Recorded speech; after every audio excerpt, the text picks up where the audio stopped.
Hey folks, this is One for the Road, a John Caldwell podcast exploring Mississippi highway issues and infrastructure challenges. Here there's one person and one voice standing up for the road you travel, the road less traveled, the road in most need, and ultimately the road ahead.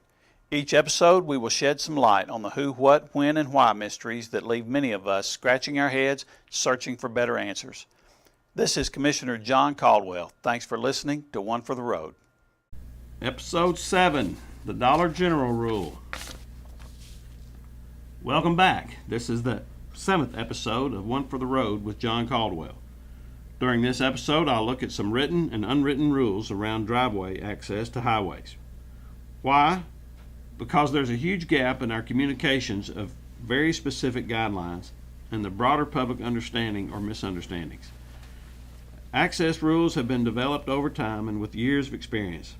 They are not necessarily something covered by common sense, and the guidelines are certainly not common knowledge. It is, therefore, one of the most frequent points of direct tension between MDOT personnel and homeowners or small businesses trying to get private or public access onto our Mississippi highways. We want our people and businesses to have access to our highways. They are for everyone to use. However, no one wants a driveway every 10 feet in a large industrial exit dumping 500 trucks a day into an already crowded, even dangerous intersection. So flipping a coin or having an individual decide something different on any given day is not how we or anyone else should do business. Across all the lane miles of North Mississippi, the variables seem countless. Is it access to a farm for a tractor? Is it access for a homeowner or a Walmart supercenter? Is it for a small convenience store with 2 gas pumps or a large truck stop? Maybe a residential or commercial subdivision or a large industrial prospect. Maybe it's a utility access for a water department to get to their own water tower. Is it temporary or permanent?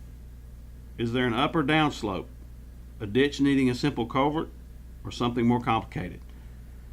What are the sight lines beyond the hill or around the corner? What type of highway access already exists? No access, limited access, or full access? How much road frontage does the property owner have? What's the relationship with other access points or crossovers or road intersections? What are the friction points or safety considerations for vehicles entering or exiting the highway? What about school buses, garbage trucks stopping in that driveway? This short 10-minute podcast could never address all the variables. It would help, however, if we can just get folks to understand that there are many variables and there are policies governing any highway access. It's not a free-for-all. MDOT's 36-page Access Management Manual helps guide the process. Project engineers commonly work with MDOT engineers to ensure compliance for commercial and industrial developments, as well as large-scale residential subdivisions.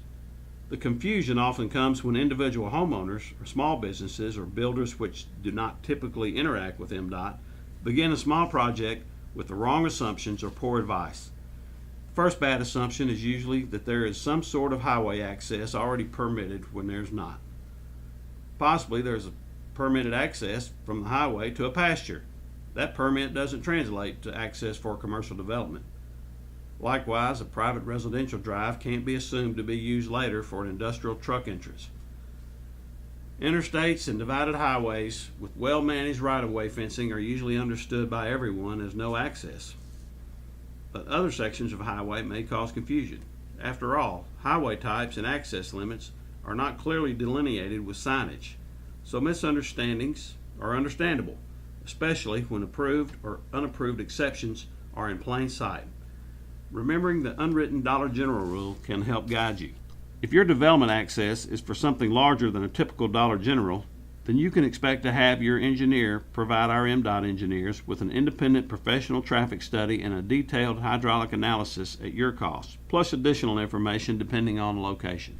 If your development is smaller than a typical Dollar General, then you may be able to get by with something less onerous. Still, there will be questions about who, what, when, and why aspects of any access application. All applications must be written. Phone calls are important, but only dated written applications can be tracked and approved.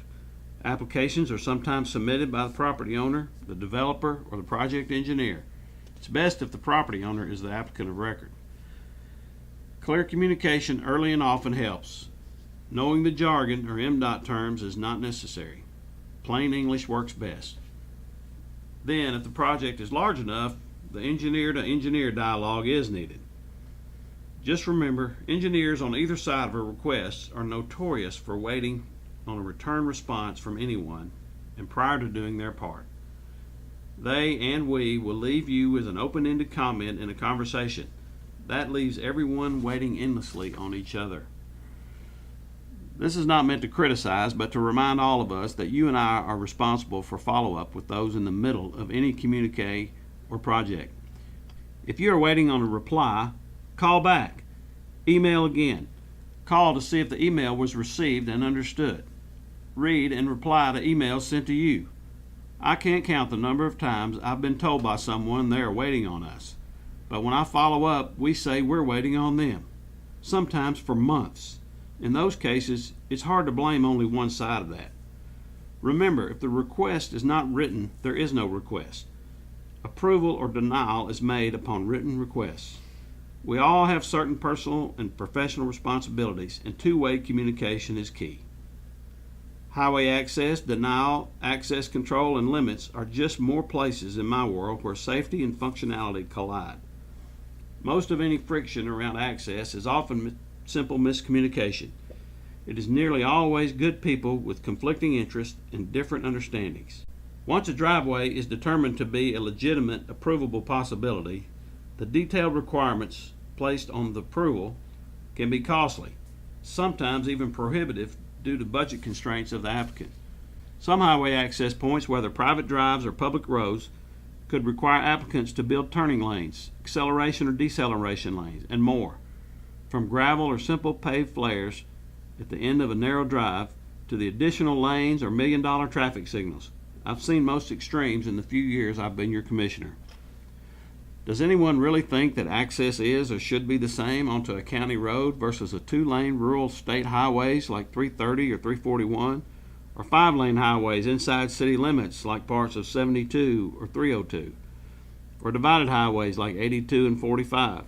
Every situation is unique, but the Access Management Manual is applied as consistently as humanly possible. There's no way that a 36-page policy can cover the endless variables that present themselves to our team on a daily basis. So we continue to respond the best we can to all requests and approve what's approvable. Your understanding is much appreciated as always. Sometimes we forget that everyone doesn't know our rules or our terminology. We also forget that many applicants are doing this for the first time on a state highway. Even we rely heavily on our engineers that deal with it every day on our behalf. If the confusion mounts, or if you ever feel like no one is listening or understanding, call either one of my offices in Tupelo, Batesville, or Jackson, and we'll work with you. Thanks again for listening. New podcast episodes will be shedding more light on unique transportation challenges across Mississippi. If you've enjoyed this and are ready for more, please hit the like button below, make a comment, place a review, or share this podcast with a friend. And join our following on Commissioner John Caldwell Facebook page. Until next time, slow down, drive in the right lane, and watch out for that pothole.